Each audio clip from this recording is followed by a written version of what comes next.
Trisac. L'original.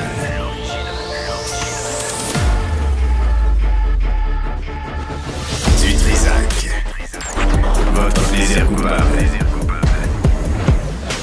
Bonjour tout le monde, bon mercredi, on est quoi le 7 mai, j'espère que vous allez bien. André, bonjour. Bonjour Benoît. Bonjour, es-tu prête pour avoir un nouveau pape? Es-tu excitée? Je regardais les gens qui étaient sur place. Ouais. Je suis pas pratiquante, mais je dois avouer que c'est tellement politique que oui, c'est excitant. Moi, Un petit peu. Le Oui. prochain, je veux qu'il danse, je veux qu'il chante, je veux qu'il jongle, qu'il fasse des spectacles, qu'il fasse des tournées, comme les Rolling Stones en marchette, puis pour raviver la... Non. Aura-t-il un TikTok? Peut-être aura-t-il un TikTok pour qu'on ouais. puisse le suivre quotidiennement. Ça vaudrait la peine. On va... hier, Jean-Charles Lajoie... Hier, j'ai eu un bisou de la reine du disco tantôt. Oui, Patsy Galland. Mais je pense qu'elle pensait qu'elle embrassait Paul Arcand.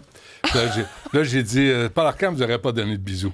Il n'est pas fin comme moi, Paul Arcand. Là. Non, toi, t'es un doux, Benoît. T'es un doux. Ben oui. Puis un séducteur. Ah, ben là, avec Patsy, en passant, la reine du disco avec Isabelle, moi, je vais avoir la reine. L'autre reine, Oui. Sœur Angèle, à midi 15. Sœur Angiola Rizardo. Sœur Angiola, c'est tellement plus beau. Oui. Hein? C'est beau, Sœur Angèle aussi, c'est doux à l'oreille. Mais bref, on va lui parler parce que... On va connaître les secrets, là. Oui, tu sais, là, toutes les spéculations, les cardinaux qui vont jouer aux cartes, qui vont s'embrasser, puis ils vont se mentir, puis se poignarder, c'est correct. Moi, je voulais faire autre chose. Fait qu'on va le faire avec Sœur Angèle, puis on va voir ce que ça donne. Et aussi, à 13h, Jean-Charles Lajoie, hier, il parlait des brain freeze. Oui. Les gels au cerveau quand on mange un slush. On aura Dr. Joanne Lévesque, neuropsychologue, avec nous pour expliquer comment ça se fait quand tu bois trop vite un slush, tu gèles du cerveau, puis ça fait mal, t'es pas bien. Puis j'imagine c'est dommageable. Je suis sûr qu'on brûle des neurones comme ça. C'est peut-être parce que tu dis un slotch. Moi, je dis une slotch. Je sais pas, j'en bois pas de ça. Je n'ai jamais bu. J'aime pas ça. T'es plus crème glacée? C'est trop. Non, c'est juste trop sucré, les sluts. Mais bref, les fois que c'est arrivé, j'ai fait sacrément. Ouais, mais il faut que tu mettes ta langue à l'envers dans ton palais. Mais ça, Mets ta langue à l'envers dans le palais. Pour réchauffer ton palais. Lorsqu'il est réchauffé, ça se défait, ton brain freeze. Mais on en regarde. Je donnerai tous les trucs. Là. Non, t'es juste une sorcière.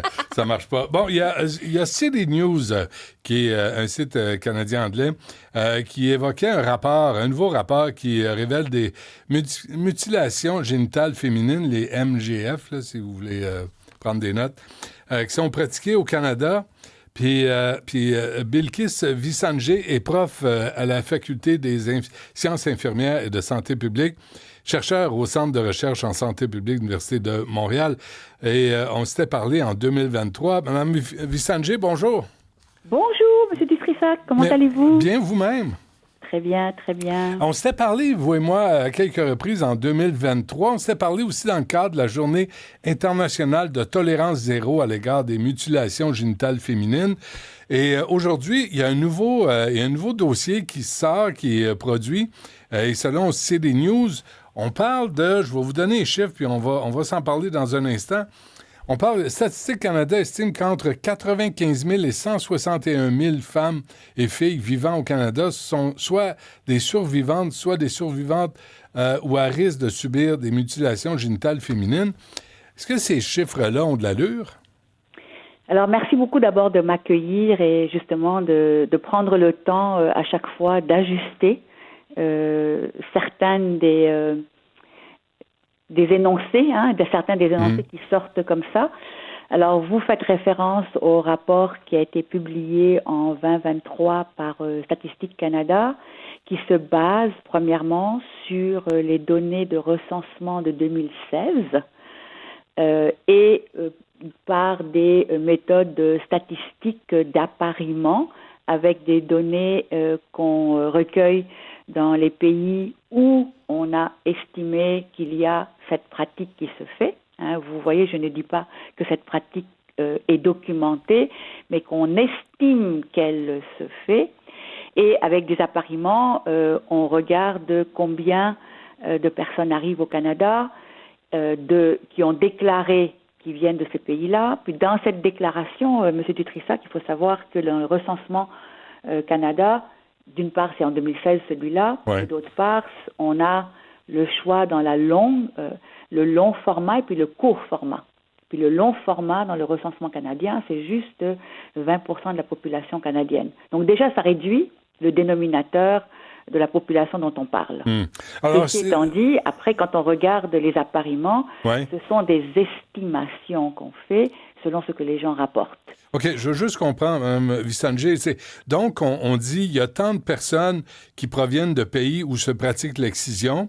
Là-dessus... Où on a documenté que ça se pratique. Okay. Pas se pratique nécessairement parce que ce sont toutes des données qui sont auto-déclarées. C'est pas évident que les médecins, les infirmières et sages-femmes ont dit, bon, voilà, moi j'ai constaté, je documente au dossier, donc c'est une évidence. Comment ça se fait qu'il n'y a pas de documentation plus claire, plus précise sur l'excision, même dans les pays où on le pratique?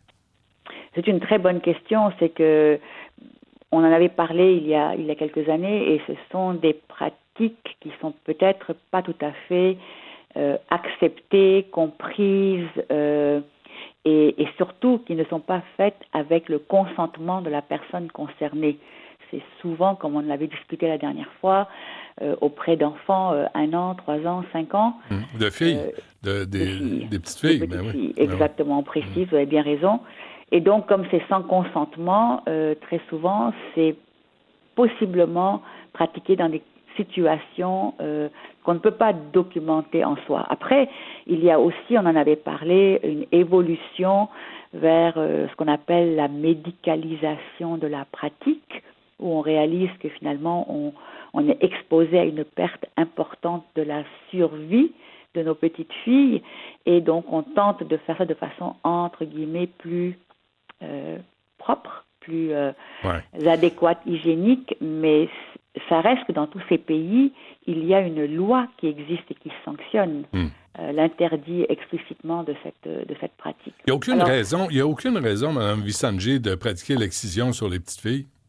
Aucune raison. Aucune whatsoever. Là, on va clarifier ça. Est-ce que ça se fait, pensez-vous, comme on le dit dans le reportage de CD News, est-ce que ça se fait beaucoup avant d'arriver au Canada? Une famille prévoit émigrer au Canada en sachant qu'ici, c'est illégal et on le fait avant de partir? Alors, c'est une très bonne question. La notion que vous avez évoquée tout à l'heure par... le rapport de Statistique Canada où on parle de femmes survivantes, c'est comme ça que Statistique Canada utilise ce mot-là, et parle aussi de à risque. Puis j'aimerais revenir sur cette notion-là tout à l'heure, mais effectivement, normalement, quand les personnes immigrent, c'est pour des raisons autres de survie ici au Canada, et ce n'est pas tant de dire on va les exciser avant de venir parce qu'il y a une loi au Canada. Il y a aussi une loi dans la majorité, sinon tous les pays où on a documenté cette estimation de prévalence, à part le fait que dans plusieurs de ces pays, la loi n'est pas appliquée. Récemment, l'année dernière, il y a eu cette situation au niveau de la Gambie où le gouvernement avait travaillé à renverser l'existence de la loi pour que l'excision devienne légale. Et quelques mois plus tard, toutes les femmes se sont insurgées. Il y a eu plein de discussions et finalement, c'est revenu à implanter, garder la loi effective. Oui. Ça revient dans l'actualité parce que l'histoire dans CD News, c'est l'histoire de Saranba, une Miss Univers qui s'est présentée au nom de son pays, la Guinée. Et elle raconte de façon très précise, et il y a une vidéo qui circule là-dessus, elle disait, ce fut un moment de choc. Quand nous sommes retrouvés à l'hôpital, j'ai commencé à entendre les enfants pleurer. Elle n'avait que 5 ans lorsqu'elle a subi cette mutilation génitale féminine, là, l'excision. Et elle raconte, on nous a dit que nous allions prendre des photos et ensuite prendre de la crème glacée. Et ce sont les choses que nous aimions. Alors, nous avons sauté dans la voiture et nous y sommes allés. Ils m'ont mise sur une table et j'ai commencé à résister parce que je ne voulais pas qu'on me fasse ça. Il a fallu 4 adultes pour me tenir les bras pour que le médecin puisse faire ce qu'elle avait à faire. C'est vraiment troublant, là. C'est une Miss Univers qui prend la parole. Pas Miss Univers, une candidate pour Miss Univers. Alors, c'est ça. Cette personne, donc, elle raconte ce qui lui est arrivé quand elle était en Guinée. Il faut préciser ça. Ouais. C'était pas au Canada. C'était en Guinée.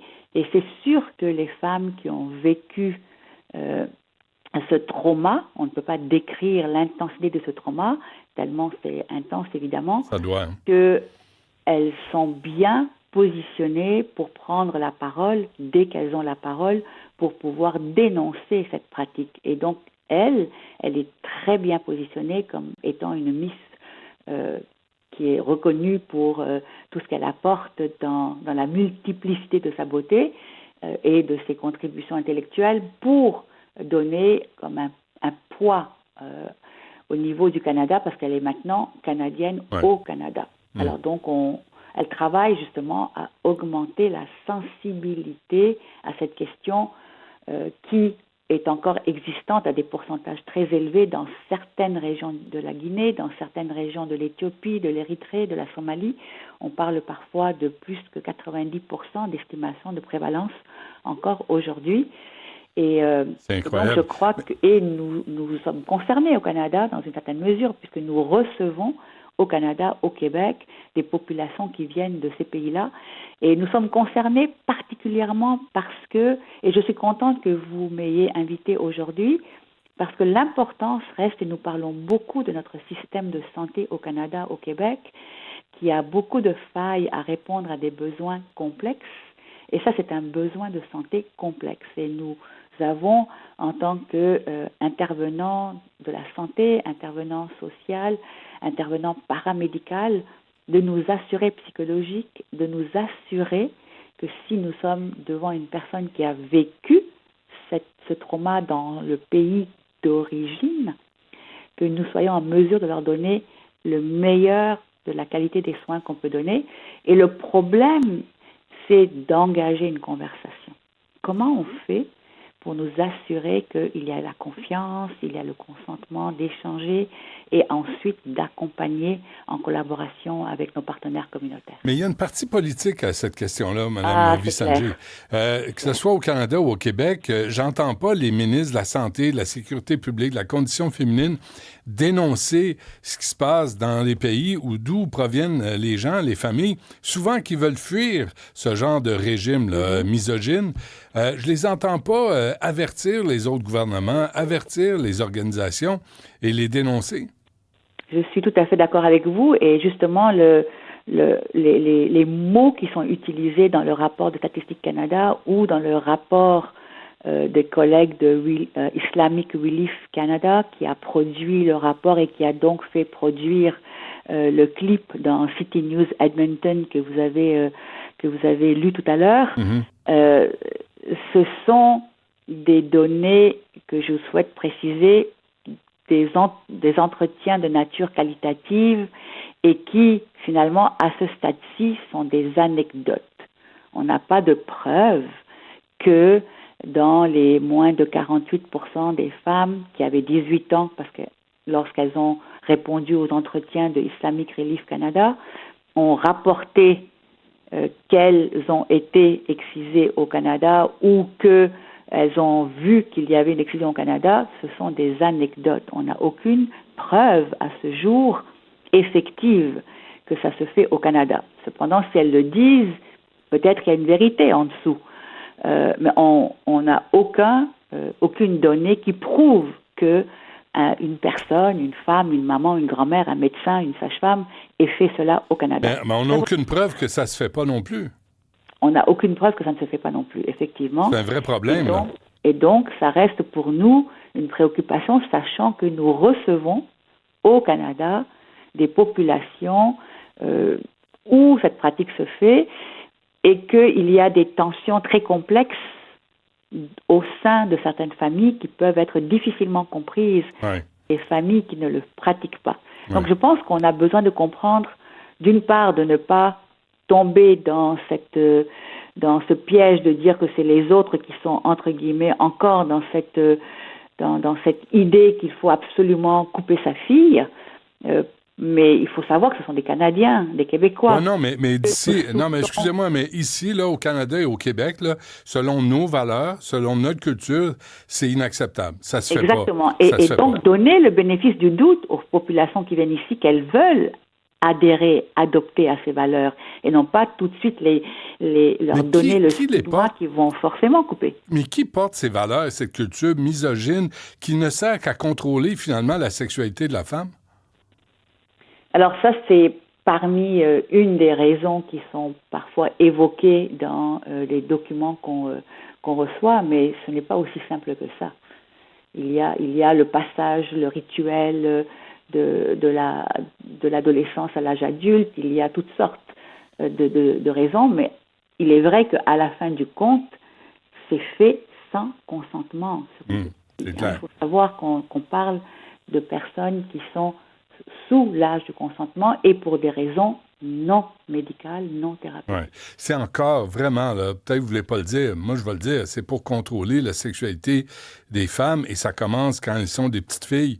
Puis c'est les hommes, c'est les mères qui sont complices de ça. Moi, Mme Vistanger, ça me dépasse. Ça me dépasse. Absolument. Et puis je pense que c'est bon de mettre ça en contexte parce qu'il y a aussi la circoncision masculine qui se fait sans consentement. Mais qui a moins de séquelles.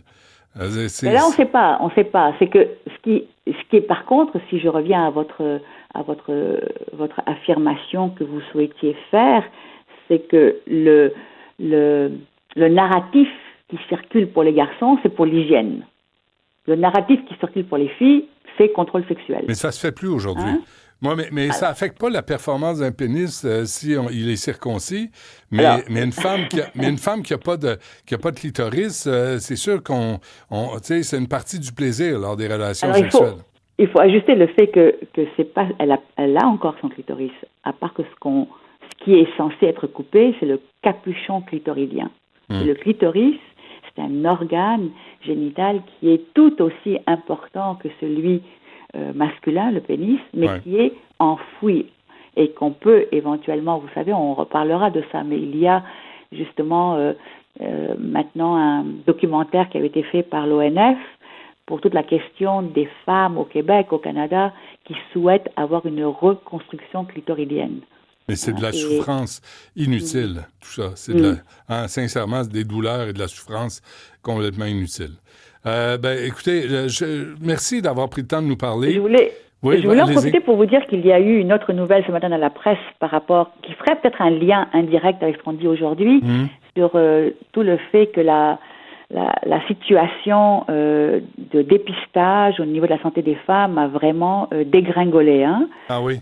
Vous savez que je pense que c'est sorti aujourd'hui par la presse avec Catherine Desautels, où le Canada a chuté de 20 places en 4 ans en matière de santé de la femme pour atteindre le 63e rang sur 142 pays. Et pourtant, Mme Vistanger, Justin Trudeau, il se déclarait féministe. Eh oui. Ah oui, hein? Eh oui, mais manifestement, le dépistage, par exemple, contre le cancer du sein, qui est censé être accessible et gratuit pour les femmes de 50 ans, n'est que très peu utilisé. Donc, on fait quelque chose qui n'est pas correct pour nos femmes. Il reste du travail à faire. On s'en reparlera. Absolument. Bilkis Vistanger de l'Université de Montréal, un gros merci. À la prochaine. C'est moi qui vous remercie. Au revoir.